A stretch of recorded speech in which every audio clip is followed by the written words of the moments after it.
Cloning और test tube baby के कुछ विभाजनों में हम आज नेतृत्व कर रहे हैं, लेकिन क्या ये वाकई नया आविष्कार है या कोई अन्वेषणा? ऐसी टेक्नोलॉजी का प्राचीन समय में इस्तेमाल होने के प्रमाण हजारों साल पुराने हमारे ग्रंथों में, पुराणों में वर्णित है। तो आइए इस वीडियो में ऐसे पौराणिक व्यक्तियों के उदाहरण देखें जो क्लोन या टेस्ट ट्यूब बेबी थे। पुराणों के अनुसार माता पार्वती जी अपने तन पर उपटन रगड़कर श्री गणेश जी की मूर्ति बना के उनका प्राण प्रतिष्ठा किया था। इसमें मर्म की बात यह है कि उनकी त्वचा के छिछले परत से उन्होंने गणेश जी को जन्म दिया। आज मॉडर्न साइंस इस तरह के क्लोनिंग को स्किन सेल क्लोनिंग कहती है, परंतु यहाँ आश्चर्यजनक एक और बात है कि स्त्री से पुरुष का क्लोन बनाना, जो बात साइंस को समझ नहीं आया।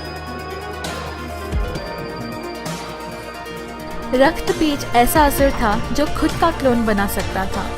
जब भी उसके रक्त का बूंद जमीन पर पड़ता तो उससे एक क्लोन उत्पन्न होता। इस तरह वो मृत्यु से अपराजय हो गया था और कोई भी देव देवता उसे मार नहीं पा रहे थे।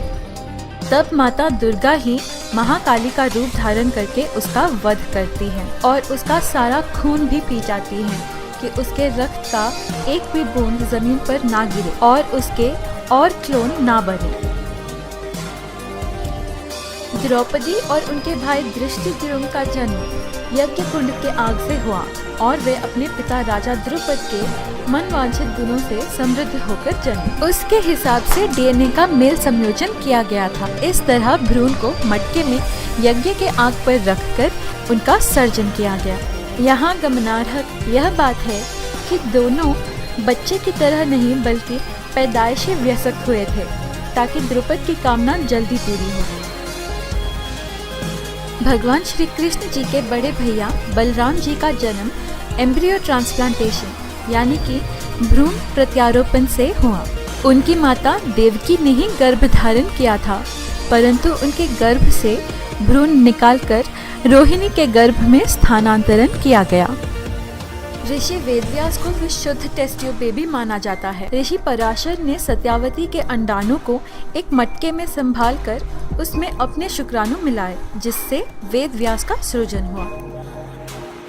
आपको पता ही होगा कि सूर्यपुत्र कर्ण अपने माँ कुंती के गर्भधारण बिना ही जन्मे। इसे मॉडर्न साइंस पार्थेनोजेनेसिस कहती है। ऋषि दुर्वासा ने कुंती को आशीर्वाद में एक मंत्र सिखाया था। उस मंत्र से वे अपने अंडाणु को उत्तेजित करके दाता सूर्य किरणों के सूत्र को स्वयं के अंडाणु से संयुक्त कर सकती थी। इसी प्रकार उन्होंने युधिष्ठिर, भीम और अर्जुन को यमराज, वायुदेव और इंद्रदेव के गुणों से संयुक्त जन्म दिया और अपनी सौतन माद्री को भी वह मंत्र सिखाया, जिससे उन्होंने नकुल, सहदेव को अश्विनी देवों को अभिमंत्रित करके जन्म दिया। आपने गांधारी के 100 पुत्र यानी कि कौरवों के बारे में तो सुना ही होगा। गांधारी ने एक मांस के पिंड को जन्म दिया था। ऋषि वेदव्यास उस पिंड के 101 विच्छेदन करके उनको 101 अलग अलग घृत कुंभ में रखते हैं। निश्चित समय पर 100 कौरव और उनकी बहन दुशिला का जन्म हुआ। तो दोस्तों, है ना ये गर्व की बात कि हमारे पूर्वज साइंटिफिकली इतने एडवांस्ड थे और कभी भी उसका दुरुपयोग नहीं किया। जय सनातन धर्म।